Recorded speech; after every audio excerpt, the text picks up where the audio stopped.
Chris Djaba Kisendo nazolinga otanga li beaucoup mobimbate mais nazolinga opesa baninga moi ndakisa babuku ezali ebele ebike babuku na lakisa ki la fois passée dictionnaire ezali bible ezali babuku ya masolo ezali babuku ya mateya ezali tout ça la kana tango ya kozwa kata buku moko totangaka pona kati kuna nde toko découvrir toko mona soki tokoti na kati kuna nde tokomona makambo ya mayele oyo bakisama na moto na biso neti mpona oyo ya Christ Djaba Kisendo oyo ebongisa bizaleli na biso na lisanga esika tovandaka.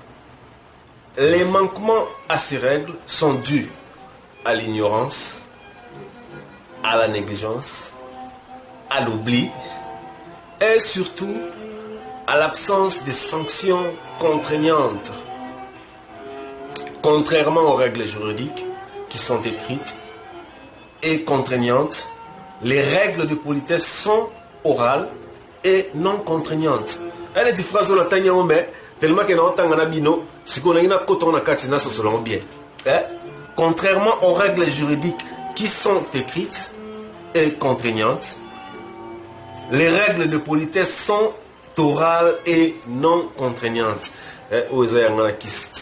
To développons na kati na Merdi na Daniel na Dan Kiyambu et puis to la suite to continue mais elles exposent celui qui les viole à une sanction sociale qui est le mépris public.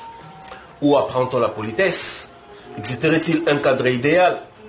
La réponse est négative car en famille, à l'école, au bureau, à l'église, sur la place publique, la civilité s'apprend et le rythme d'apprentissage est fonction des circonstances vécues par chacun. Ce qui fait que nous n'avons pas tous la même éducation. Nous avons bien voulu aussi formaliser ou codifier les règles de politesse par souci de précision et de clarté et surtout pour doter la société d'un outil indispensable pour non seulement l'éducation de nos enfants qui sont cibles. Cible, il y a Makamoto, ça là, vous allez vraiment bosser ça dans vraiment bana miké. Il y a un tour qui t'a vraiment na seti, qui t'a vraiment na seti na niveau bana. Parce que banandé dans 20 ans banandé ba ça la jeunesse wana oyo ko perpétuer makambo ya malamu. Alors lelo il faut que on compte ça ba makambo malamu. Il faut qu'on compte ça ba makambo malamu parce que Djaba Kisendo kota to kabola na bobongo to kota bwanya to kabola. Donc voilà, on est allé pour na bilenge pour na bambula o ezali ko ya lobi biso bilenge toti ya makanisi na makambo ya mayele po ete totombola pe esika o tozali po ete tobongisa pe esika o tozali tokanisa malamu po tobongisela o ezali progéniture na biso ko ya lobi bakuta pe makanisi ya malamu ya bomoto. Merci. Pour apprendre ces bonnes manières à nos enfants, nous conseillons aux parents et aux éducateurs de prêcher par l'exemple, car l'enfant apprend par imitation. Waneza parmi ma phrase où il était na avant-propos, na partir avant-propos na lingana na meka okabola lolenge ya otombola lombangu na ya otanga buku. Kotanga esengela liboso miso na biso etala esika tozali kotanga. Ce qui motali paragraphe oya liboso na si bokomona ba orange moko ezala na kosepela vraiment ce qui ndeko moko pe azana livre yango peut-être akoyikolanda yango Didi Nzobs Didi Godi yo kozana livre wana comme ça olanda vraiment na avant propos lolenge nini okotombola lombangu na yo omoni ba orange highlight o nyonso na ti wana ezali na ti yango orange mpona expliquer. Maintenant on azali kotanga neti paragraphe ya boye miso na ngai ekokende na ba mo ya ba suka nyonso ya ba paragraphe na otanga moko tende na otutanga ngosiko so na zuna tombola lombango soki msu na zana na bis soki msu na tanga yango mbango mpona zwa idée na yango en général na kotanga ba mots clés. Alors dans osalela on atanga ba mots clés wana na osalela miso na ngai miso za na pouvoir na miso tozala na vision périphérique na vision centrale. Nakopesa exemple il y a vision périphérique. Vision périphérique ezali vision oyo ezali kotala biloko nyonso eza nzinga na yo. Alors que vision centrale ezali vision oyo ezali kotala eloko moko oyo olingi otala. Sikoyo na kotombola lombangu na yo ya buku ozala na besoin osala la vision périphérique na yo na vision centrale na yo.